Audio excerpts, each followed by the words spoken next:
Hey cruisers, I'm Sherry with CruiseTipsTV.com, bringing you our updated list of 20 Royal Caribbean tips and money-saving tricks. From booking and planning to onboard advice, here's our top 20 list to jumpstart your cruise. Book your cruise early. Royal Caribbean experts know that cruise prices only tend to go up, so don't wait. Consider booking a refundable cruise fare. Your travel agent can help you with this. It's much less risky than those non-refundable fares, and it may be worth a bit more initial investment. Also, your travel agent can reprice your cruise along the way and keep an eye out for price drops and upgrade opportunities.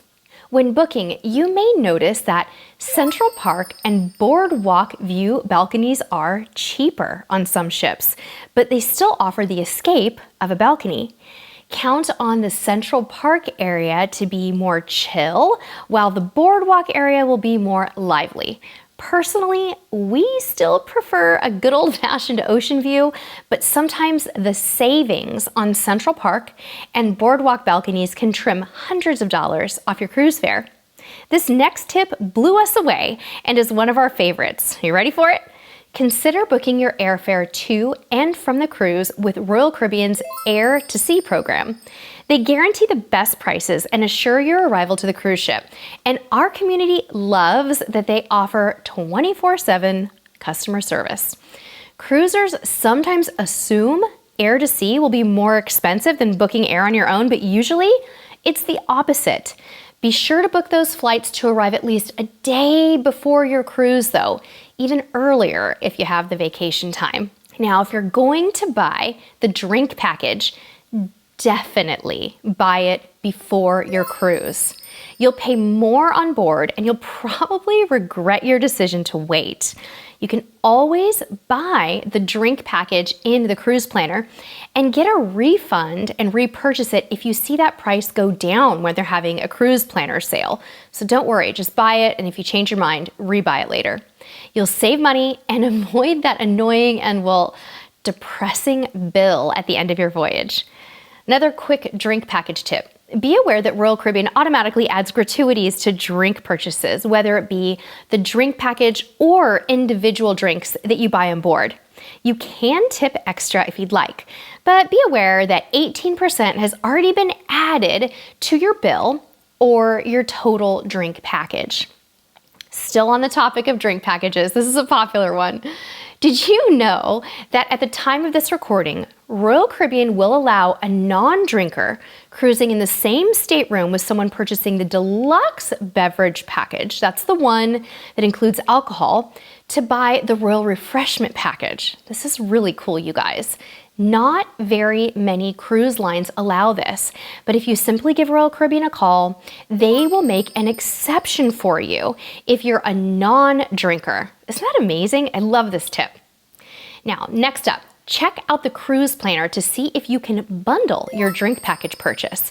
We bought ours as an internet and drink package combo, and we saved a lot of money, If you're considering a dining package with Royal Caribbean, the 3-night or the unlimited, buy it early.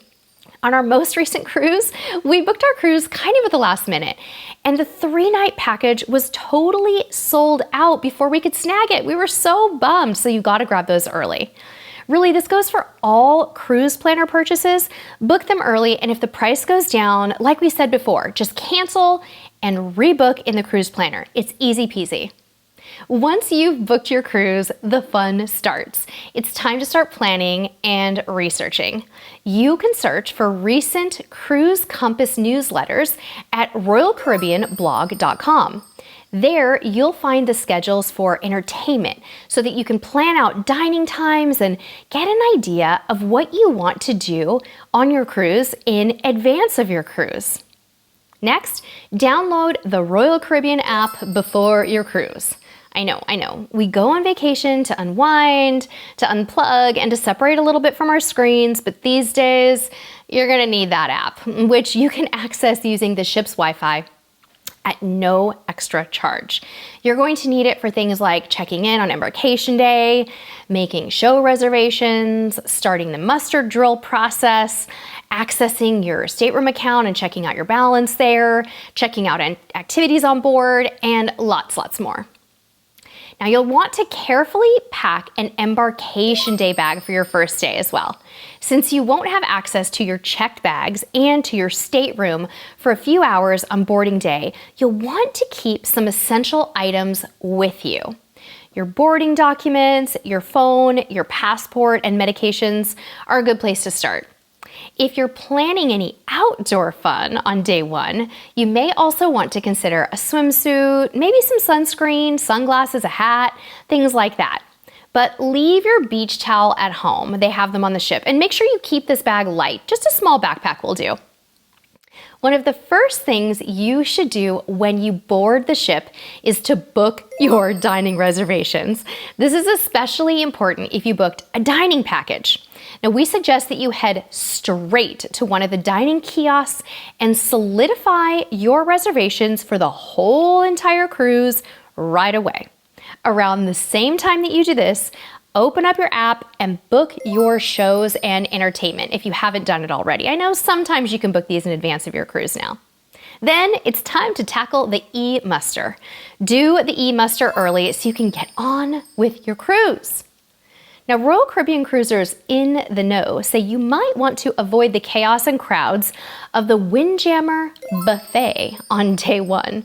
Instead, head to the Solarium Bistro for a quieter vibe, or to Park Cafe for a salad and the famous Royal Caribbean roast beef sandwich. You know the one. There's lots more dining choices too, but those are just some of our favorites and some of our community's favorites. Okay, now you're on board.